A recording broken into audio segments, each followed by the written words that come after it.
Hello, our friends, Evolutionary Energy Arts family. Hello there. Welcome back, everybody.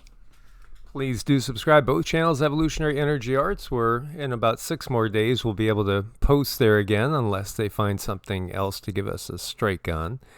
And over on EEARTS, where right now that's where everything's going to be going up. But everything does go up on our Patreon and Ko-Fi as well. And we might as well thank you guys for your support over there because we wouldn't be able to keep going without the support. And we are going to touch on something everybody's been mentioning, the Queen.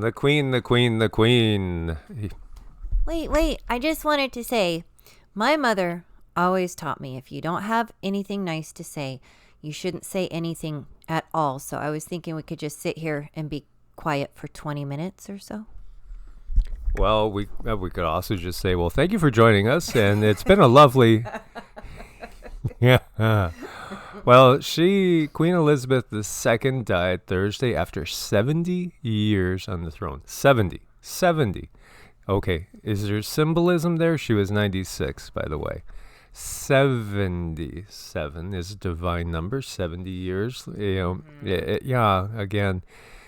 everything. This whole world is a big stage. Now we have Prince Charles, who... Again, we were talking about the relationship between him and the real Dracula, so to speak, and the fact that they are all interrelated. Well, he is now the king. The king. Oh, goody. And you know what I've noticed, like watching other movies about stuff like this, it's always the church seems to do all of the here, you are in charge type of ceremonies. Well, yes, because the church is the representative of, religious authority, whichever church it is you subscribe to here on earth. And so it's up to the church to confer the power. And again, if, the church is the representative of God, or, whatever religious authority you believe in, then, again, it would make sense that they would be the ones to confer power. And what do you see? Whenever you see the new king being crowned, he kneels. He shows subservience. To where? To the church, who is representing the religious authority, ultimately representing the gods, so to speak. Indeed, they are. It's very important that they keep this control matrix in charge. So hence, that's why it's so important to keep people sticking to the mainstream religious aspect of everything. Yes. So she was the monarch that most Britons had ever known as far as being in that ultimate position of authority. And, we've done videos in the past. I was thinking about... going over and doing that again. If you don't realize that like 90% thereabouts or better of the land in Canada and in New Zealand and in Australia is crown land, literally owned by the royal family. Now people will say, oh, but that just means it gets conserved and it's not touched, so it's going to stay unspoiled. It's still technically owned by the royal family. And in fact, when somebody comes into power, like Liz Truss, the new puppet of the UK, she actually has to go and, get her authority from the royal crown here. And that's one of the little things that often gets missed by us. To us in the US, all the goings on in the UK might look utterly ridiculous when it comes to royalty and the crown and the way things work. You see Parliament canceled for 15 days over the Queen's death. Do your job and get the country out of this mess. Well, I've seen this person post before, fight for freedom, fight for your rights, right? Obviously, they don't understand how the system works. It's not about... Well, they are doing their job because the country is in a mess, because the planet is in a mess. They're doing their job. That's what their job is. Keep us under control. Keep us always at each other. Yeah, it looks like the Windsor. Now, the Windsor family is the name given to the royal family as, in the past, it would be basically your first name, whether you're the first, second, third, fourth, fifth, or whatever of that particular lineage. And then, the family name is where you came from, like Sussex or what have you. So, the Windsor family is our current royal family. And it does seem like they do a lot of kickboxing, does it not? Isn't that interesting? I didn't know that Prince Charles and the Queen herself was into kickboxing or MMA. Or maybe they just, like a certain kind of parasite here and there, comes and latches onto their left eye. Yeah, interesting. Or the right eye in the case of this. Yes. I'm sorry. Well, it's okay. It's okay. And this was interesting. This is in Ireland, and it's in Dublin. And you see they're chanting Lizzie's in a box. And there must be a double. Now, she was Queen Elizabeth. But Lizzie, as in, Lizzie's in the box, Lizzie's in the box. It's such a chirpy song, too. I hope people go on and listen to it. Yes, and we'll get demonetized and we'll be, ostracized again. It's part of course, the way the system works. Yeah, there's a little, what's that called? Double indender? I forget. There's a term for that. Anyway, one picture, 1,000 words, and worlds there are, yes, at the same time, many, many worlds. King Charles of England with Sir Evelyn de Rothschild. Yes, and you're going to do this now. Yeah, we know how this works. Again, doesn't matter what puppets on the throne, the moneymakers control everything when you get down to it. Money equals power. And here you got a little whispering in the ears. Hey, the Great Reset is near. We see how this all ties together. Oh, happy day. Absolutely. 7 facts about British royal history. Over its 1,000-year reign, the British monarchy has operated with a large set of rules, some of which have changed over the times. And so, this was the Queen, and you can see, Charles looks pretty somber at that point in time anyway. It kind of looks like he's going to stick his tongue out and catch a fly. Yeah, a little bit like that, huh? Yeah, or, something else. So this is King Ethelstan, and Ethelstan was the first king of all England going back to 895 to 939 A.D., the House of Wessex, grandson of Alfred the Great, 30th great-granduncle to Queen Elizabeth II herself. Anglo-Saxon king, defeated the last of the Viking invaders and consolidated Britain, ruling from 925 to 939 A.D., So starting with the reign of William the Conqueror, and it's interesting because when you look at William the Conqueror, what's his lineage? It's coming again.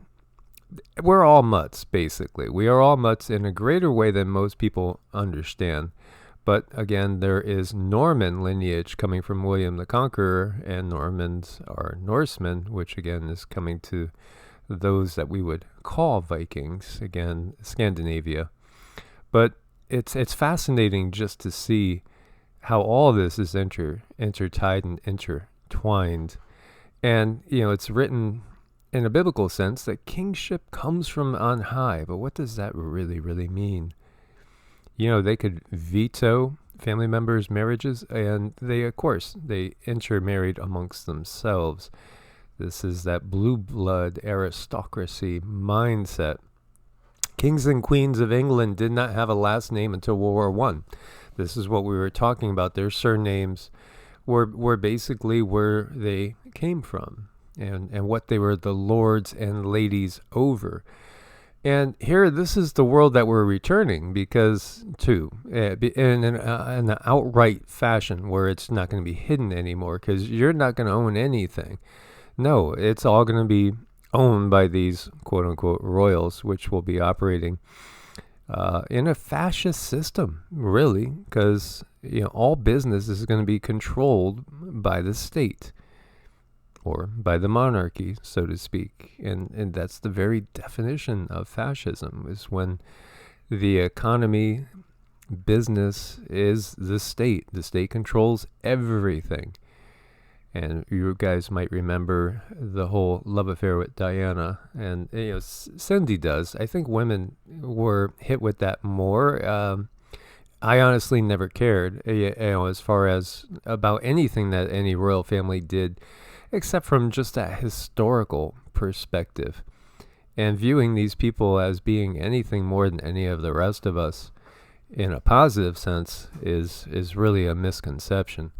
Well, with Diana, though, it seems like she came from a common family. She seemed to have common struggles that any other female wife would have, that is having children, worrying about abuse, the emotional abuse. She had problems when it came to keeping weight on her. She had low self-esteem.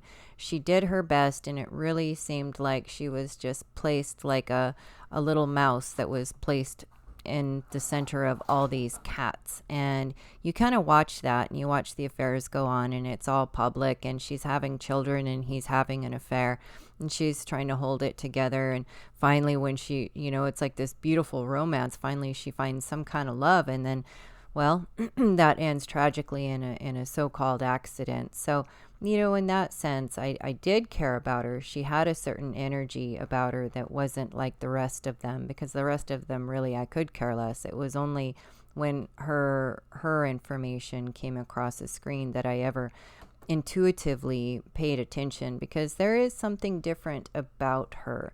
She did offer a certain type of vibration into that family that I think brought some disruption, in the sense where things are going to change with her and the children she brought into the world. And I know it might not seem like it right now, but there is a crack in the foundation through the children she brought into the world, because instinctively they're going to fall on the side of light. Their vibration's going to be a bit higher. So as they go through life and have children of their own, they'll move into a higher vibration, and they're going to make different decisions.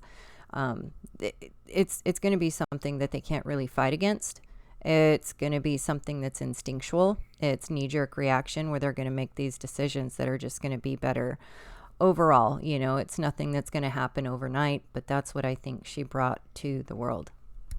Well, many had talked about when the Guidestone came down, and the impression that you got was there was somebody in very, very high position that ultimately was responsible. Not that any royal family member went and blew it up themselves, but obviously they wouldn't do that. They have no need to do that. They could just simply, give a word, and somebody will be hired, probably, a dozen people removed from them, so there's no way of tracking it. And yet many have wondered if that Guidestone that got blown up was a sign of dissension, and we're going to basically step in and stop the elite's plans. We know what their plans are. Or was it, hey, it's go time to make this a reality? Many people have stepped on both sides of that line of thinking. Well, it's not just the UK that she was queen of. She was queen of the Commonwealth, which includes Antigua and Barbuda, Australia, Bahamas, Barbados, Belize, Canada, Grenada, Jamaica, New Zealand, Papua New Guinea, St. Kitts and Nevis, St. Lucia, St. Vincent's and the Grenadines, the Solomon Islands, Tuvalu, and the UK itself. So again, there still is a vast quote-unquote British Empire out there. And this is going on the history of monarchies themselves, as we see, people tied here neck to neck apparently, and we've seen that depicted in Sumeria with humans walking tied neck to neck, hands tied behind their backs, while there are these giants looking on. Yes, those people that start with an A, end with an I, Anu Anu instead of Nanu Nanu. Well, they used the Nanu Nanu to control the people. So throughout history, you have this whole concept of kingship. And, it goes back to Sumeria and goes back to Egypt, as we see pharaohs ruled Egypt over the course of 3 millennia, 3150 BC to 31 BC, until Egypt was absorbed by the Roman Empire. Same time period, several kingdoms flourished in nearby Nubia region. In the Horn of Africa, the Aksumite Empire, and it goes on to the Ethiopian Empire, were ruled by a series of monarchs. And, monarchy is something the planet has seen for, we could easily say 5,000 years or so. And isn't that curious? It definitely coincides with the darkest of the dark age. When, again, we get into the yugas and we think about kingship. And kingship is really a dictatorship when you get down to it. And so many people are cultured. They're brought up in a culture that that's the way it is. There's kingship. And, so many people are looking forward to the return of Yeshua, Jesus, to be king on earth. Again, that is the system. That is the Dark Age system. That is not Yeshua's plans. Yeshua has no plans of being the king of anything. Mm-mm. No, that's not the system that we're headed into. We're not going to be going into a place where others have rights and say over others. It's going to be a very harmonious situation where people feel they have something to contribute of equal value. Yeah, it's a totally different type of thing. Again, this is a Dark Age system. This is the worst of the worst. And kingship is something that's going to disappear. It's not going to be prolonged. The whole concept of royalty is not going to be extended. No, not at all. Again, God's source, the truth source, is within all of us, not just those of a certain DNA lineage or those of certain power. Because again, there is often wars, and you might have people of a totally different bloodline take over, and because of their ability to influence, control power, and usurp power from others. So it's fascinating to see this. We're told the 3 oldest, well, you could say 4, really, societies, cultures on Earth. It would be obviously Egypt, and then again the Fertile Crescent, the Sumerians, and then we do have the Harappan and the Indus Valley civilization, and China as well. China has a long unbroken history going way, way back. And of course, we see things like dragon kings in China. Yeah, it's all right there if we just look at it. The thing about the Harappan civilization and the civilization of the people of the Indus Valley that makes them unique, well, there's several things. We've only recently started to uncover and understand this situation. We're just starting to really honestly understand it. Harappa was discovered in 1826, first excavated in 1920 and 21. There's a lot of things that are different about this civilization, and here you can see it extends up into Pakistan and India, over towards Bangladesh, and this culture thrived for a long period of time, and then the cities were abandoned. They had their own unique language and writing, which we have not been able to read it yet. And, again, when we look to this, pictographic, it does have traces of hieroglyphics. It does feel very ancient. What do you pick? Do you pick up anything on this script? Mm-hmm. Well, these are vibrational. They're put in vibrational. So when people reach a certain vibration in in the area, it seems like they're going to be able to read this properly and appropriately, and it's not going to be a problem. What's interesting about this civilization is that it really feels like the antithesis of what we had, especially in Sumeria. As you see here, some of you might recognize this depiction and feel the vibration and frequency very similar to Cernunnos of the Celtic world, the god of wild animals, also known as Herne the Hunter, in what's today's UK, as we were talking about that. But this is also recognized to be a form of Shiva. And you see the depictions of the animals around it. This is actually the oldest depiction we have there of that masculine deity energy.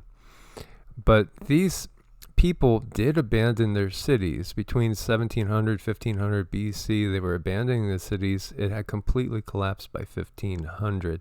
30 unburied skeletons in Mohenjo-Daro indicate catastrophic earthquake or fire took place there. You know, what took place was wars, and wars between these different beings. And again, out of Sumeria, you know, and other places too, but we have again those Anunnaki beings, and have equated the Anunnaki to the Asuras. The Asuras are what are viewed as demons or demonic beings in the Vedic worldview, as Asuras would come in and literally take over towns and cities, subjugate the people to slavery, install themselves as rulers, and then later on install their offspring as rulers. And they were demanding worship, demanding tribute. Again, when we see our traditions of tithing and giving 10% to the church, things like that, you know, we're brought up thinking it's the right thing to do. I mean, shoot, even I as a kid was doing things like that, you know, giving money to the completely opulent church. It's a sad situation when we don't understand the bigger picture behind this. And so these people were also matriarchal, meaning they were valuing the divine feminine to a very, very high degree. They had no storehouses for weapons of war. They didn't seem to ever be at war amongst each other. The wars came from without, and they were basically wiped out, is what happened. And you see here some of the cities that had developed over time. And it's also much more ancient than they don't want you to understand the fact that this is a much more ancient civilization, a civilization that has remnants of not just the Bronze Age, but the Silver Age and even some aspects of a more golden time still imprinted on it. When we look to Sumeria and that take by force, take by war, demand, basically worship and reverence, whether it's God or king, this is that system. That is the Anunnaki system, the system that was in Harappa and Mohenjo-Daro and these city-states, the people of the Indus Valley, total antithesis of that, as they were not about conquest, they were not about wars. They were attacked, and they were basically slowly but surely wiped out. But again, we have all these remembrances of these wars in the Ramayana and in the other Vedic texts. So it's interesting to see so many of the figurines that we find of these people are representations of a goddess energy. The divine feminine is held in high esteem. When we talk about matriarchal society as being the opposite of patriarchal society's male dominant tends to be a little bit more warlike, where the matriarchal side was, who made most of the final decisions. Well, it was done in a consortium, but the women were held in high regard. And, again, not having that testosterone ruling you can lead to some decisions that were maybe a little bit more peaceful. Mm-hmm.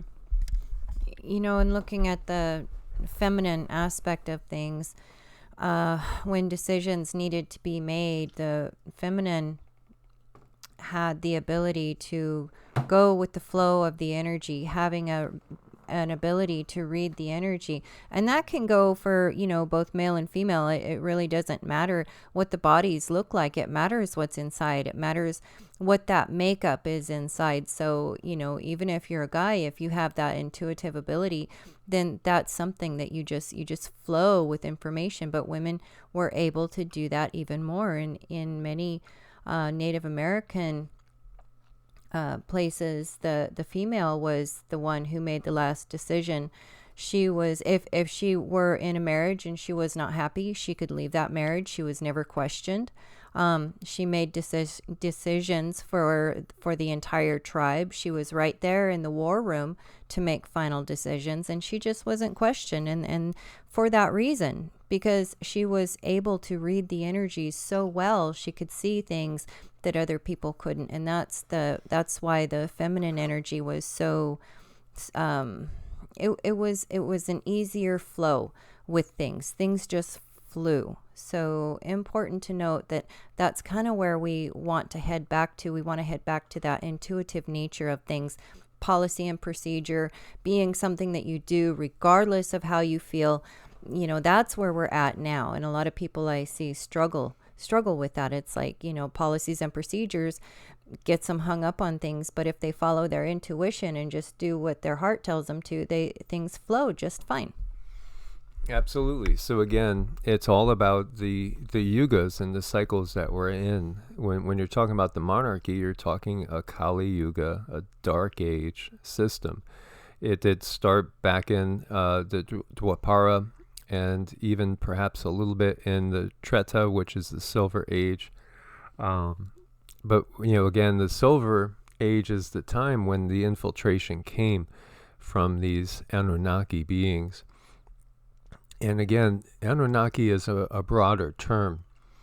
It's again covering more than one particular species.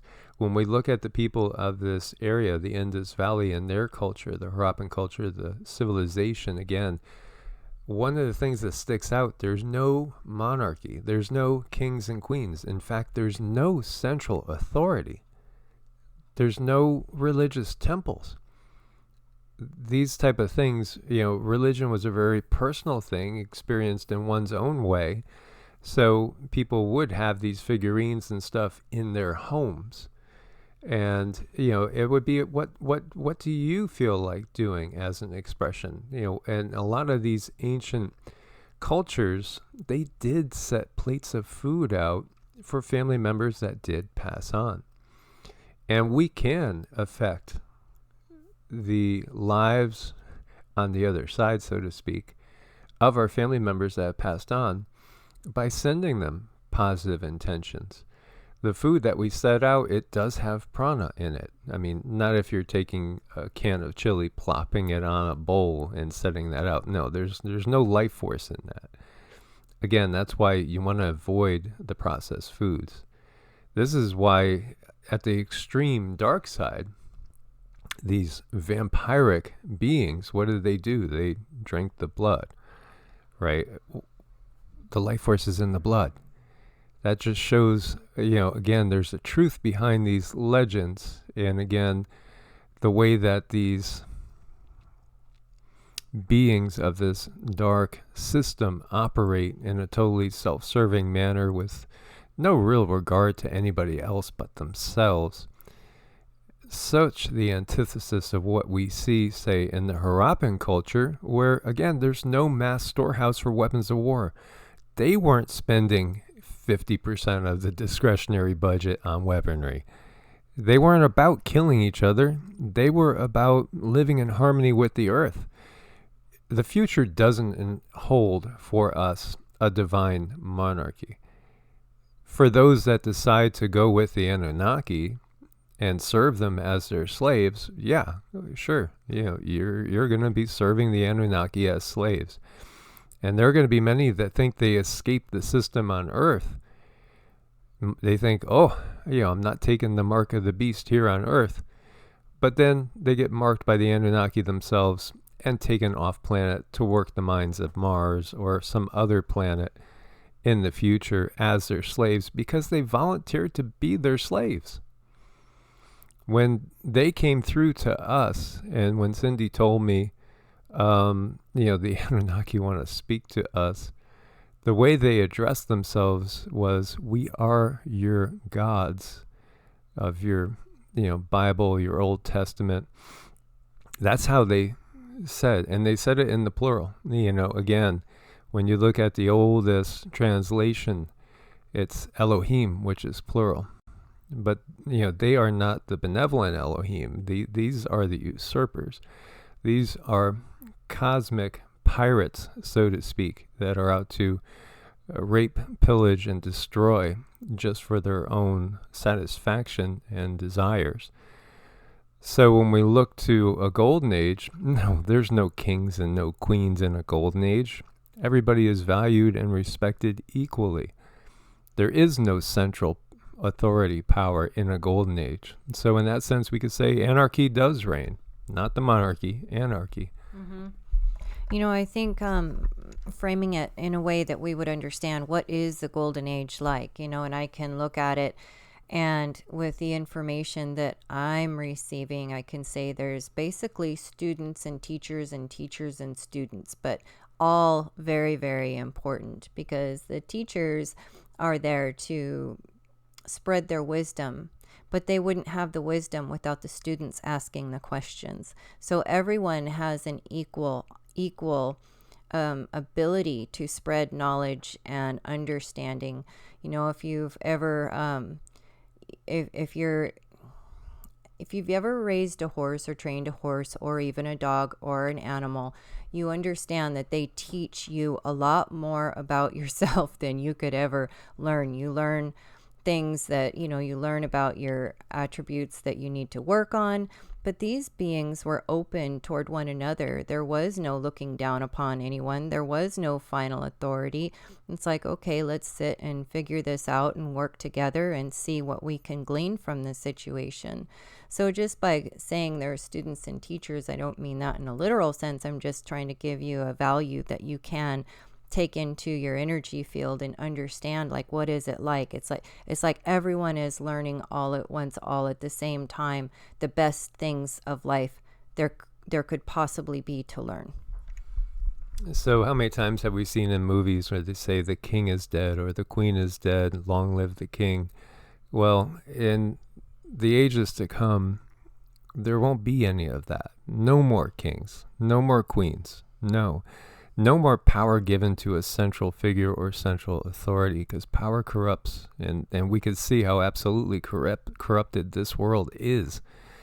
This is a dying system, and that is, the whole concept of monarchy is a plague, and it's been a plague upon humanity.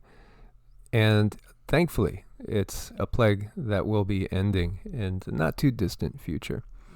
As always, guys, much love. May you be blessed by the creator of this universe. Namaste. Namaste.